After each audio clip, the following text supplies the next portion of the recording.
Hello dear student, welcome to my YouTube channel. आशा करता हूँ कि आप सभी लोग अच्छे होंगे। और मैंने आप सभी को पहले कुछ कोऑर्डिनेट ज्योमेट्री का कंसेप्ट पढ़ाया है। आइए उससे आगे देखते हैं। अगर आप लोग पुराने वीडियो नहीं देखे हैं तो यूट्यूब चैनल पर मेरा एक प्लेलिस्ट बना हुआ होगा, आप उस पर जा कर के पूरे वीडियो को देख करके आसानी से समझ सकते हैं। अगर आप लोग पुराना वीडियो नहीं देखे हैं तो पहले आप उन वीडियो को देख लीजिएगा, फिर उसके बाद इस वीडियो पर आइएगा तो आपको ज़्यादा समझ में आएगा। तो आइए मध्य बिंदु के बारे में जानते हैं कि आखिर कोऑर्डिनेट ज्योमेट्री यानी निर्देशांक ज्यामिति में मध्य बिंदु क्या होती है, इसको कैसे समझा जा सकता है, इसको समझने की तरीका क्या हो सकती है। तो आइए उन सभी बातों को डिस्कस करते हैं। आशा करता हूँ आप लोग बात को अच्छी तरीके से समझ गए होंगे। आइए मध्य बिंदु होता क्या है। मध्य बिंदु वो होती है जब कोई दो बिंदु के बीच में कोई तीसरा बिंदु एक सटीक जगह पे रहता है, मतलब समान डिस्टेंस पे, तो उसको मध्य बिंदु बोला जाता है। जैसे दो बिंदु है, एक बिंदु ए और एक बिंदु बी, एक बिंदु ए और एक बिंदु बी। अगर इसके बीच में समान डिस्टेंस पे, मान लिया ये 100 मीटर की इसकी दूरी है, 100 मीटर की, ए से बी के बीच में 100 मीटर की दूरी है, तो अगर कोई तीसरा बिंदु अगर सी यहाँ पे 50-50 मीटर के बीच में है तो ये इक्वल डिस्टेंस हो जाएगा इन दोनों के बीच में, तो ये एक तरह का मध्य बिंदु हो जाएगी। तो जैसे 100 है तो अगर इसको 2 से डिवाइड करेंगे तो 50 मीटर आएगा, और ए की तरफ से हम 50 मीटर जहाँ भी जाएंगे लंबाई में तो वो हमारा मध्य बिंदु हो जाएगा। तो ए से सी के बीच में 50 मीटर पुरता है, तो ये मेरा क्या हो जाएगा, मध्य बिंदु हो जाएगा, ये वाली मध्य बिंदु हो जाएगा। तो मध्य बिंदु कैसे निकालते हैं, आइए इसको जानते हैं। दो बिंदु है ए और बी, दो बिंदु है ए और बी, ये है ए और यह है बी। तीसरा बिंदु हो गया सी, तो इस बिंदु ए को बोला जाता है x1 y1, बिंदु बी को बोला जाता है x2 y2, और बिंदु सी को बोला जाता है x और y। तो आइए, अगर x और y क्या होता है, x2 y2 क्या होता है, x1 y1 क्या होता है, तो आइए इन सभी चीज़ों को जानने का कोशिश करते हैं। प्यारे बच्चों, दो बिंदु दिया हुआ है, एक दिया हुआ ए और एक दिया हुआ बी, और इसका मध्य बिंदु दिया हुआ सी। तो आइए, अगर x और y का मान अगर हमको निकालना है तो किस प्रकार से निकाल सकते हैं। तो मध्य बिंदु का फॉर्मूला होता है मध्य बिंदु का फॉर्मूला होता है मध्य बिंदु, इसका फॉर्मूला होता है, ये x बराबर हो जाएगा x equal to x1 plus x2 by 2।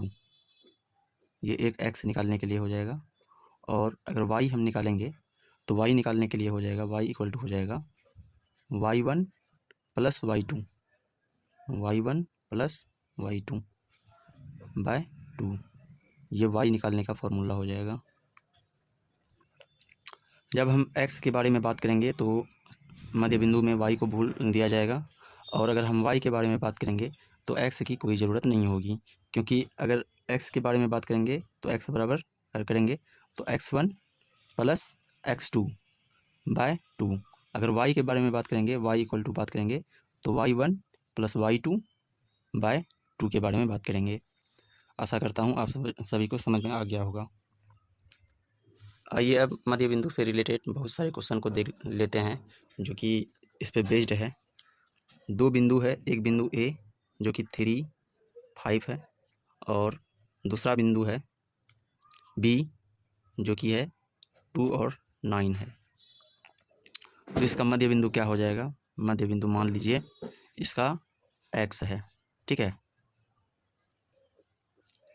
कोई x इसका मध्य बिंदु है, तो ये क्या हो जाएगा, x1 ये हो जाएगा, y2 ये हो जाएगा क्या, x2 ये हो जाएगा y2, और मध्य बिंदु बराबर क्या हो जाएगा, x और y।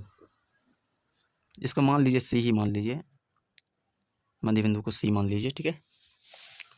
तो अगर हम इसका मध्य बिंदु निकालेंगे, x और y निकालेंगे, तो आखिर कैसे निकालेंगे। तो सबसे पहली बात कि हम x को देखेंगे, x बराबर क्या होता है, x1 plus x2 by 2। x1 बराबर क्या होता है, x बराबर क्या होता है, x1 plus x2 by 2। x तो निकालना ही हमको, x बराबर क्या हो जाएगा, x1 कितना है, x1 कितना है, x1 यही ना है, x1 3 है, तो 3 प्लस x2 कितना है, x2 कितना है 2 है, बटे बाई के रूप में 2 चले जाएगा, तो कितना हो जाएगा, x बराबर 3 2 5 बाय 2 हो जाएगा, ये x का वैल्यू आ जाएगा। ठीक है, इसी तरीके से अगर y हम देखना चाहेंगे कि y कितना आएगा, तो y बराबर क्या हो जाएगा, y1 प्लस y2 बाय 2। ठीक है, तो y इक्वल टू क्या हो जाएगा, y इक्वल टू हो जाएगा y1 कितना है, सॉरी यहाँ y1 होगा, यहाँ y1 हो जाएगा, y1 कितना हो जाएगा 5 प्लस y2 कितना हो जाएगा 9 बाय 2, तो y बराबर कितना हो जाएगा 9 5 14 बटे 2, इसको जब कटाएंगे कितना आ जाएगा 7, तो y बराबर कितना हो जाएगा 7 आ जाएगा। तो x और y का वैल्यू कितना आया, x और y, x इक्वल टू 5/2 और y इक्वल टू कितना आ गया 7, तो इसका आंसर क्या हो जाएगा 5/2 और 7। तो चलिए अब एक दूसरा क्वेश्चन लेके देखते हैं। इसमें तो दिया हुआ था दोनों बिंदु, अगर मान लीजिए अगर एक बिंदु इसमें ना दिया हुआ हो दो बिंदु फिर लेते हैं, एक ले लेते हैं x, ये ले लेते हैं a, ये ले लेते हैं b, ये दिया हुआ 3 2 और ये दिया हुआ 5 और 2, इसका मध्य बिंदु हो जाएगा x y। ठीक है, ये हो जाएगा x1 y1 x2 y2। तो x और y कैसे निकालेंगे, x और y कैसे निकालेंगे, इसका फॉर्मूला होता है x बराबर x1 प्लस x2/2, x बराबर क्या हो जाएगा, x1 क्या है मेरा x1 3 प्लस x2 कितना हो जाएगा 5/2, 8/2 कितना आ जाएगा 4, तो x बराबर कितना आ जाएगा मेरा, ये आ जाएगा 4। अगर इसी तरफ लेंगे अगर हम y का मान, तो y बराबर क्या होता है फॉर्मूला मेरा y1 प्लस y2/2, तो y बराबर क्या हो जाएगा, y1 मेरा कितना है, y1 है 2 प्लस y2 कितना हो जाएगा, ये भी मेरा हो जाएगा 2 और बाई के रूम में भी 2 2 कितना हो जाएगा 4/2, इसको कटाएंगे कितना आ जाएगा 2, तो y बराबर मेरा कितना आ गया, ये आ गया 2। x और y का मान ही हमको यहाँ पूछा गया था ना, यहाँ पे x और y का मान ही पूछा गया था, तो x और y कितना हो जाएगा x 4 और y 2। चलिए अब थोड़ा सा ज़्यादा मॉडरेट क्वेश्चन लेते हैं जो कि आप लोगों के लिए बहुत लाभदायक है। आइए, एक क्वेश्चन इस प्रकार भी है, दो बिंदु दिया गया है, इसमें एक दिया हुआ है 2 और y और दूसरा दिया हुआ बिंदु b 5 और 7 और मध्य बिंदु इसका दिया हुआ 3 और 5। तो इसमें कह रहा है कि y का मान ज्ञात करना है, y का मान ज्ञात करें, तो इसका क्या हो जाएगा सोल्यूशन। यहाँ पे x का मान नहीं पूछा है, तो हमको x की तरफ नहीं देखना है, जहाँ जहाँ भी x हो उसको नहीं देखना है। ठीक है, हमको y पे बात करना है, तो ये क्या हो जाएगा, ये x1 y1, ये क्या हो जाएगा x2 लिख देते हैं यहाँ पे, ये क्या हो जाएगा x1 y1, ये कितना हो जाएगा x2 y2। तो हमको x के बारे में यहाँ पे नहीं देखना है, तो हमको y निकालना है, तो y इक्वल टू क्या होता है फॉर्मूला y1 प्लस y2, ये x y है ना, x और y है ये, ठीक है, बाय 2 हो जाएगा।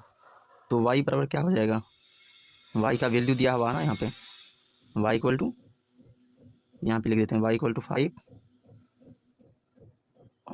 y1 क्या हो जाएगा y1 यहाँ देखिए, ये है ना y1 इक्वल टू y और plus y2 equal to 7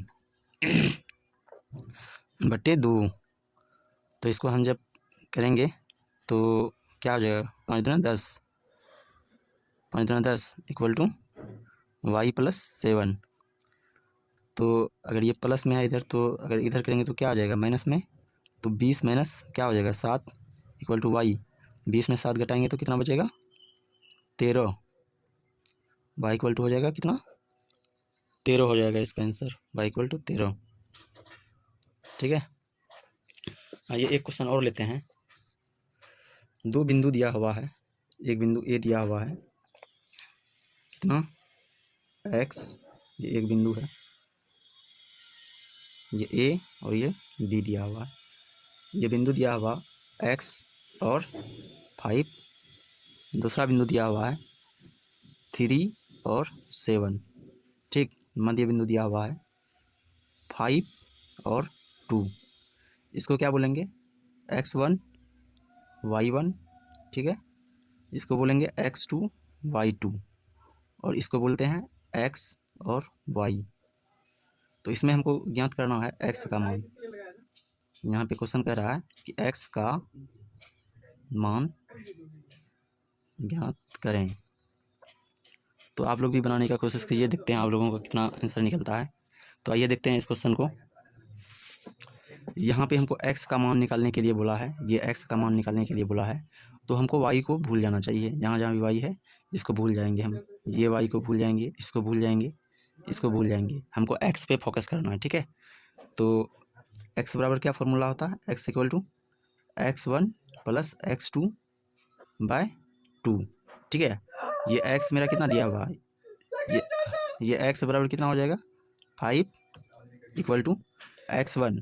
x1 यहाँ देखिए दोस्त, x1 कितना है x प्लस x2 कितना दिया हुआ है x2 कितना हो जाएगा 3।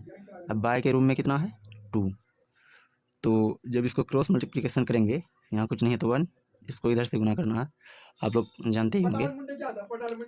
तो 5 दूना कितना हो जाएगा 10 बराबर x प्लस 3।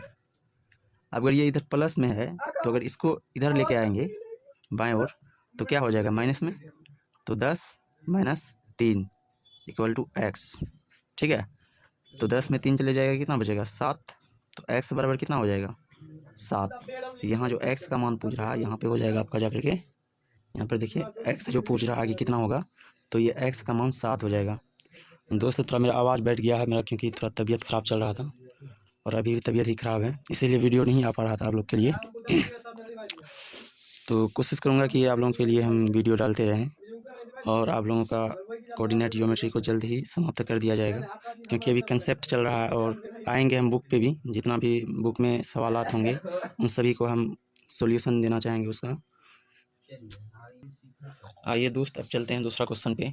आइए एक क्वेश्चन ऐसा भी हो सकता है, क्योंकि एग्जामिनर कैसा भी क्वेश्चन पूछ ले बोर्ड में उसका कोई गारंटी नहीं है। तो आइए एक क्वेश्चन के बारे में और देखते हैं। दो बिंदु दिया हुआ है, एक बिंदु ए दिया हुआ है, एक बिंदु ए दिया हुआ और दूसरा बिंदु क्या दिया हुआ है बी दिया हुआ है। ठीक है, ए का मान दिया हुआ है 3 और 5। ठीक है, बी का मान दिया हुआ x और y। ठीक है दोस्त, और मध्य बिंदु इसका दिया हुआ है 9 और 5। तो इसमें पूछ रहा है क्वेश्चन की x और y का मान ज्ञात करना है। इसमें किसका मान ज्ञात करना है, x और y का मान ज्ञात करना है, ज्ञात करें। ठीक है, तो आइए इस क्वेश्चन को बनाने की कोशिश करते हैं। आप लोगों को बुक में ऐसा ही क्वेश्चन पूछा गया है, तो हम इसको कंसेप्ट के तौर पे भी करा रहे हैं। और जब आप लोगों की कंसेप्ट क्लियर हो जाएगी तो आप लोग अपना बुक का मैथ ऐसे ही आप लोग बना लीजिएगा, क्योंकि आप लोगों का कंसेप्ट क्लियर होना बहुत ज़रूरी है। क्योंकि अभी हम इसको कंसेप्ट में लेके चल रहे हैं, जब आप लोगों की कंसेप्ट क्लियर हो जाएगी तो मुझे बुक पढ़ाने की ज़्यादा ज़रूरत नहीं पड़ेगी, आप लोग अपने से उस में दिया हुआ मैथ को बना लीजिएगा। तो आइए, इसमें दिया हुआ है ए का मान दिया हुआ है, इसमें बिंदु ए का मान दिया हुआ 3 और 5। ठीक है, ये मध्य बिंदु दिया हुआ। पहले इसको हम सजा देते हैं कि इसको क्या बोलते हैं, क्योंकि इतना सारा क्वेश्चन कर लिया तो आप लोगों को पता हो जाएगा कि इसको क्या बोलते हैं। पहली बात देखिए, इसको बोला जाता है एक्स और वाई, मध्य बिंदु जो भी रहेगा इसको बोलते हैं एक्स और वाई। और जो फर्स्ट वाला बिंदु होता है उसको बोलते हैं x1 और y1। ठीक है दोस्त, और दूसरा वाला बिंदु को बोला जाता है x2 और y2। आप लोग ये नहीं देखिए कि ये पहले से x और y दिया हुआ है, ये नहीं देखना आप लोग को, वो बिंदु का मान दिया हुआ, लेकिन इसको अलग से क्या बोला जाता है आपको उन बात पे ध्यान को देना है। ठीक है, तो इसको बोलते हैं x2 y2। ठीक है, अगर आप लोग को अगर सजाने के लिए आ गया इसमें, तो आप लोग बढ़िया तरीक़ा से क्वेश्चन को डील कर सकते हैं। तो इसमें पूछा है x और y का मान, मतलब x2 और y2 का मान पूछ रहा है इसमें। ठीक है, तो x1 बराबर क्या होता है, x बराबर फॉर्मूला क्या होता है, x बराबर होता है x2 x1 प्लस x2/2। ठीक है, x मेरा कितना दिया हुआ 9, तो 9 लिखेंगे। x1 कितना दिया हुआ है, x1 दिया हुआ है 3, तो x1 कितना हो जाएगा 3 प्लस x2 मेरा कितना दिया हुआ x। अब देखिए दोस्त, अगर x2 अगर हम नहीं लिखते यहाँ पे, तो हम ये x को यहाँ पे बैठा नहीं पाते हैं, x2 बराबर x। अब x2 बराबर क्या लिखे, x बाय है तो बाय 2। ठीक है, इस क्रॉस मल्टीप्लिकेशन करेंगे, 9 दूना 18। ठीक है, बराबर 3 प्लस x हो जाएगा। तो x बराबर कितना हो जाएगा, ये प्लस में है तो इधर माइनस में आएगा, और 18 में 3 गया कितना आ जाएगा 15। तो x बराबर कितना निकल गया मेरा, लेकर के 15 निकल गया इसका आंसर। ठीक है, उसी तरीके से अगर हम y पे बात करेंगे, तो y बराबर क्या होता है, y1 प्लस y2/2। ठीक है, और मेरा y का वैल्यू कितना दिया हुआ है यहाँ पे, y का वैल्यू देखिए 5 दिया हुआ, तो y बराबर लिखेंगे 5। ठीक है, इक्वल y1। अब देखिए y1 यहाँ कितना दिया हुआ, 5 यहाँ भी दिया है, y1 बराबर 5, तो 5 को लिखेंगे प्लस y2। अब y2 कितना है यहाँ पे, y2 y है, तो y लिख देंगे यहाँ पे, बाय 2 है तो 2 इसको लिख देंगे। ठीक है, तो 5 दूना कितना हो जाएगा 10 हो जाएगा, बराबर 5 प्लस y। अब y बराबर क्या हो जाएगा जब ये 5 इधर जाएगा तो क्या हो जाएगा माइनस, तो 10 में 5 चले जाएगा, कितना बचेगा 5, तो y का मान कितना आ जाएगा 5। तो x कितना है मेरा 15, और y कितना दिया हुआ 5, तो इसका मान जो निकलेगा x बराबर 15, यहाँ पे 15, और y बराबर कितना निकला है मेरा 5। ठीक है, तो इस x और y का वैल्यू ये निकल जाएगा। आशा करता हूँ कि आप लोगों को अच्छा से समझ में आया होगा। अगर नहीं समझ में आया है तो आप दोबारा इस वीडियो को देख सकते हैं। चलिए अब एक क्वेश्चन और कर लेते हैं, क्योंकि कंसेप्ट कुछ भी हो सकता है, कोई भी तरीक़ा से क्वेश्चन पूछ सकता है। तो आइए एक क्वेश्चन और कर लेते हैं। एक बिंदु दिया हुआ ए, ठीक है, एक बिंदु ए दिया हुआ, दूसरा बिंदु दिया हुआ बी। ठीक है, दूसरा बिंदु बी दिया हुआ है। क्वेश्चन देखिए पॉइंट पे बदल देगा। ठीक है, आपको वही पॉइंट को याद रखना है कि कहाँ कहाँ बदल रहा है। ठीक है, एक बिंदु दिया हुआ मान लीजिए x, और y दिया हुआ 5, ठीक, और b दिया हुआ है 3 और y। ठीक है, और मध्य बिंदु इसका दिया हुआ है 3 और 9। तो इसमें पूछ सकता है कि x और y का मान ज्ञात करें, x और y का मान बताएं, ठीक है, तो इस तरीके का क्वेश्चन भी पूछ सकता है। तो आइए जानने का कोशिश करते हैं। आप लोग फर्स्ट ये मध्य बिंदु को क्या बोलते हैं, x और y इसको बोलते हैं। ठीक है, इसको क्या बोलते हैं x1 y1। ठीक, इसको बोलते हैं x2 y2। ठीक है, तो आइए अब जानने की कोशिश करते हैं। x बराबर फॉर्मूला मेरा क्या हो जाता है, x बराबर x1 प्लस x2। आप लोग भी बनाइए साथ साथ हमसे, पहले आप लोग आंसर निकालने की कोशिश कीजिए, क्योंकि मेहनत जो हम कर रहे हैं आप ही लोग के लिए कर रहे हैं। तो आप लोग नहीं सीखेंगे तो मेरा मेहनत करने का कोई फ़ायदा नहीं रह गया है। तो x1 प्लस x2/2। ठीक है, तो अब x बराबर हमको देखना है कि x बराबर इसमें दिया क्या है, x बराबर 3 दिया हुआ है। ठीक है, अब x1 कितना दिया हुआ x। ठीक, अब x2 कितना दिया हुआ 3, यहाँ देखिए x2 कितना दिया हुआ 3, तो 3/2। ठीक है, जब इसको और आगे बनाइएगा, ये एक तरह का समीकरण आ गया। अब तो और भी आसानी हो जाएगी आप लोगों को। 3 दूना कितना हो जाएगा 6, बराबर x प्लस 3। ये 3 अगर इधर आएगा तो क्या हो जाएगा माइनस में, तो 6 में 3 चले जाएगा तो कितना हो जाएगा 3, बराबर x का मान कितना आ गया 3। और इसी तरीके से अब y का मान हम निकालेंगे। तो y बराबर क्या होता है फॉर्मूला, y1 प्लस y2। ठीक है, बाय 2। y का मान कितना दिया हुआ है यहाँ पे 9, तो 9 लिख लेंगे। ठीक, उसके बाद y1 कितना दिया हुआ, y1 यहाँ 5 दिया हुआ है, तो 5 प्लस y2 कितना दिया हुआ है y2 बराबर y है, यहाँ पे y2 बराबर y बाय 2 है तो 2 लिख दीजिए इसको। ठीक है, इसको जब कीजिएगा कितना हो जाएगा 9 दूने 18 बराबर 5 + y, 5 + y। ये इधर अगर प्लस में इधर जाएगा तो किस में आएगा, माइनस में। तो 18 - 5 बराबर कितना हो जाएगा, y। 18 में 5 गया, कितना बचेगा, 13। 13 बराबर y हो जाएगा। ठीक है, तो यहाँ पे देखिए, यहाँ ये x जो है, तो x बराबर कितना निकला, 3। तो इस बिंदु को 3 यहाँ निकल जाएगा, और y बराबर कितना आ जाएगा, यहाँ पे 13 आ जाएगा। ठीक है, इसका मान। तो आशा करता हूँ कि आप लोगों को समझ में आ गया होगा। तो आप लोग इस सारे टॉपिक को पढ़ लें मध्य बिंदु का, और आप लोग NCERT या SCERT जो भी बुक पढ़ते हैं, आप उसमें जा कर के क्वेश्चन लगाने की कोशिश कीजिए। इंशाल्लाह मध्य बिंदु का जो है सारा क्वेश्चन लग जाएगा, चाहे कैसा भी हो, वो सारा क्वेश्चन लग जाएगा। वो लैंग्वेज में लिखा हुआ होगा, अगर आपको ये एक कोऑर्डिनेट समझ में आ जाएगी तो आपका लैंग्वेज भी ठीक हो जाएगा। लैंग्वेज का भी हम क्वेश्चन लेके आने का कोशिश करेंगे। आप लोग जाइए और लगा के देखिए, लग जाएगा आप लोगों का क्वेश्चन।